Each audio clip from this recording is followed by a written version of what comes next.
John Pontanus, Epistle on the Mineral Fire and the Great Elixir, commonly called the Philosopher's Stone. 1 John Pontanus have travelled over many regions, that I might learn something that was certain concerning the Philosopher's Stone. And, compassing almost the whole world, met with none but impostors, false deceivers, and no philosophers, but studying always, doubting much, and casting every way, at length I found the truth. But when I knew the matter, I erred 200 times before I found the true matter, with the operation and practice upon it. First, I fell to putrefy the matter 9 months together, and found nothing. I put it in St. Mary's bath for a certain time, and erred in that, as before. Then for 3 months I put it to a fire of calcination, and wrought amiss. All manner of distillations, and sublimations, such as the philosophers, as Geber, Archelaus, and almost all the rest, say, or seem to say, should be used, I practiced, and found nothing still. Then again I tried to perfect the subject of the whole alchemical art, all the ways that can be imagined. By baths, by dungs, by ashes, and a multiplicity of other fires, which are yet found in the philosophers' books, and yet for all that I found no good. Wherefore, for 3 years continued, I studied the philosophers' books, but chiefly the works of Hermes alone, whose shorter words comprehend the whole stone. Although he speaks obscurely of the superior, and inferior, of the heaven, and of the earth. The first instrument therefore that brings the matter to its esse in the first, second and third work, is not the fire of the bath, nor of dung, nor ashes, nor of the other heats which the philosophers have in their books. What therefore is that fire that perfects the whole work from the beginning to the end? Certainly the philosophers have always concealed it, but I, being moved with piety, and kindness to men, will declare it to you, together with the complement of the whole work. It is then the philosopher's stone, but is called by various names, and thou shalt find it hard to know, for it is watery, airy, fiery and earthy, phlegmatic, choleric and melancholy. It is sulphureous, and is likewise argent vive, and has many superfluities in it, all which, by the living God, are turned into a true essence, our fire mediating. And he that separates anything from the subject thinking that necessary, knows nothing in philosophy. Because whatever is superfluous, unclean, foul or feculent, finally the whole substance of the subject is perfected to a spiritual body fixed, by mediation of our fire.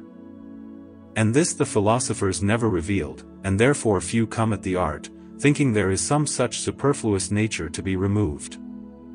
And now we are to draw out the properties of our fire, and try, whether according to the manner that I have said, it be so fitted to our matter, that it may be transmuted by it.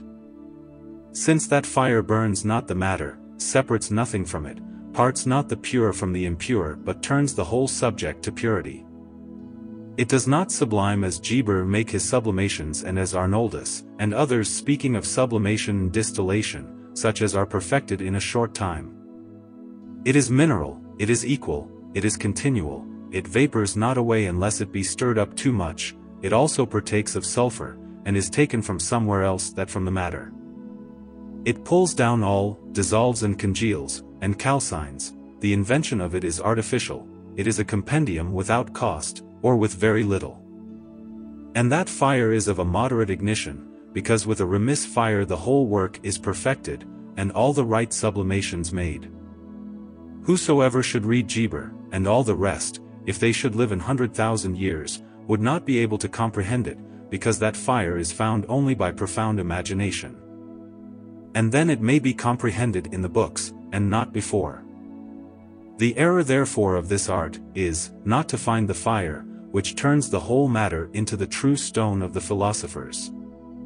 Take it then for thy study, for if I had found this fire at first, I had not erred 200 times in my practice upon the matter, wherefore I wonder not, that so many, and great wits, have not come at the work.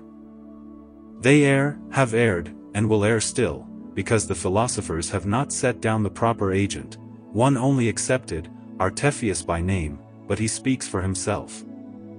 And if I had not read Artephius and heard him what he said, I had never attained the perfect work. But this is the practice. Take it, bruise it, and bring it down diligently by natural contrition, and put it to the fire, and know the proportion of your fire. Namely that it is to be no stronger than only to excite the matter, and in a short time even that fire without any opposition of hands, will certainly complete the whole work. For it will putrefy, corrupt, generate, and perfect, and make it to appear in their times the three principal colors, black, white and red. And by mediation of our fire, the medicine will be multiplied if it be joined with crude matter, not only in quantity, but also in virtue. Therefore with all thy power look after thy fire, and thou mayst prosper in thy work, because it does the whole work, and is the key of the philosophers which they never discovered. But thou shalt come to know it by a right, profound thinking upon the properties of the fire set down before, and no other ways. This I writ out of piety, and that I may satisfy thee finally, the fire is not transmuted with the matter, because it is not of the matter, as I told you before. This much I had in mind to say, and admonish the prudent, that they spend not their money to no purpose, but that they should know what they are to look for. And so they may attain to the truth and no other way.